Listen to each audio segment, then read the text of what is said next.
Trump says U.S. will hit Canada and Mexico with 25% tariffs on February 1st, but oil may be exempt. President Donald Trump talks with reporters as he signs executive orders in the Oval Office at the White House on January 30, 2025, in Washington. President Donald Trump said his 25% tariffs on Canada and Mexico are coming on Saturday, but he's still considering whether to include oil from those countries as part of his import taxes. "We may or may not," Trump told reporters Thursday in the Oval Office about tariffing oil from Canada and Mexico. "We're going to make that determination probably tonight." Trump said his decision will be based on whether the price of oil charged by the two trading partners is fair, although the basis of his threatened tariffs pertains to stopping illegal immigration and the smuggling of chemicals used for fentanyl. The risk of tariffs on Canadian and Mexican oil could undermine Trump's repeated pledge to lower overall inflation by reducing energy costs. Costs associated with tariffs could be passed along to consumers in the form of higher gasoline prices, an issue that Trump placed at the center of his Republican presidential campaign as he vowed to have energy costs within 1 year. "1 year from January 20th, we will have your energy prices cut in half all over the country," Trump said at a 2024 town hall in Pennsylvania. AP VoteCast, an extensive survey of the electorate, found that 80% of voters identified gas prices as a concern. Trump won nearly 6 in 10 voters who said they worried about prices at the pump. The United States imported almost 4.6 million barrels of oil daily from Canada in October and 563,000 barrels from Mexico, according to the Energy Information Administration. U.S. daily production during that month averaged nearly 13.5 million barrels a day.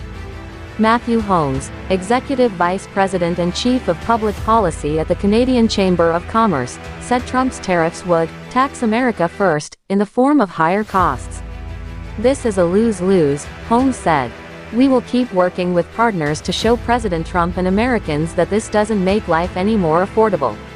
It makes life more expensive and sends our integrated businesses scrambling." But Trump showed no concerns that import taxes on the United States trading partners would have a negative impact on the U.S. economy, despite the risk shown in many economic analyses of higher prices. "We don't need the products that they have," Trump said. "We have all the oil you need. We have all the trees you need," meaning the lumber. The president also said that China would pay tariffs for its exporting of the chemicals used to make fentanyl.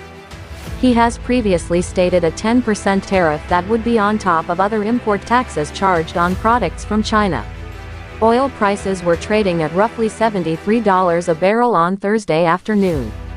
Prices spiked in June 2022 under President Joe Biden to more than $120 per barrel, a period that overlapped with overall inflation hitting a 4-decade high that fueled a broader sense of public dissatisfaction with the Democratic administration. Gas prices are averaging $3.12 a gallon across the United States, roughly the same price as a year ago, according to AAA. Later on Thursday, Trump threatened more tariffs against countries looking at alternatives to the U.S. dollar as a means of global exchange.